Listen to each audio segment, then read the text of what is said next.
Welcome to ভরপুর বিনোদন। ভরপুর বিনোদনে আপনাদেরকে স্বাগতম। জানিয়ে দেব আজকের খবরগুলো। হঠাৎ গায়েব জোভান মাহির ফ্যান পেজ, জানিয়ে দেব বিস্তারিত। বর্তমানে টক অব দ্য টাউন পরিণত হয়েছে ফারহান আহমেদ জোভান ও সামিরা খান মাহি অভিনীত নাটক রূপান্তর। নাটকের মূল দুই চরিত্রে অভিনয় করেছেন তারা।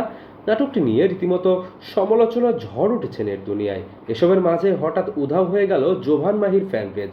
জানা গেছে জোভানের ১৯ লাখ ও মাহির ২৪ লাখ ফলোয়ারের পেজ দুটি খুঁজে পাওয়া যাচ্ছে না। বিষয়টি কেবল সমালোচনায় থেমে নেই, সামাজিক যোগাযোগ মাধ্যমে অভিনেতাকে তুলোধনার পাশাপাশি তাদের দুজনের ফ্যান পেজও গায়েব করে দেওয়া হয়েছে। নাটক রূপান্তর অভিনয়ের কারণে নেটিজনদের তোপের মুখে পড়েছে জোভান।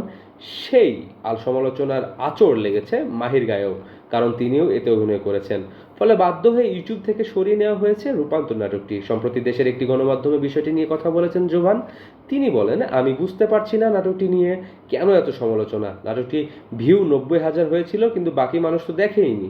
আমার কাছে মনে হয় তারা নাটকটি না দেখে সমালোচনা করছে। এ নিয়ে ঘোরের মধ্যে আছি আমি, বুঝতে পারছি না ঠিক কী হচ্ছে। নাটকটির কেন্দ্রীয় চরিত্রে অভিনয়ের জন্য জোভানের বিরুদ্ধে বয়কটের ডাক দেওয়ার বিষয়টি উদ্দেশ্য প্রণোদিত বলেই মনে করছেন এই অভিনেতা। জোভানের ভাষ্য, হতে পারে এটি উদ্দেশ্য প্রণোদিত, কেননা সামগ্রিকভাবে কথা বলার থেকে ব্যক্তিগত আক্রমণই বেশি করা হচ্ছে।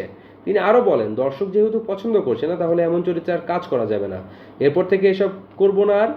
একসঙ্গে নেটিজনদের উদ্দেশ্যে জোভান বলেন, ভাবছি এটা নিয়ে একটি বিবৃতি দেব যেখানে আমার সব কথা জানাবো। তো আজকের খবর এই পর্যন্ত। পরবর্তী আপডেটের জন্য ভরপুর বিনোদনের সঙ্গেই থাকবেন। ধন্যবাদ।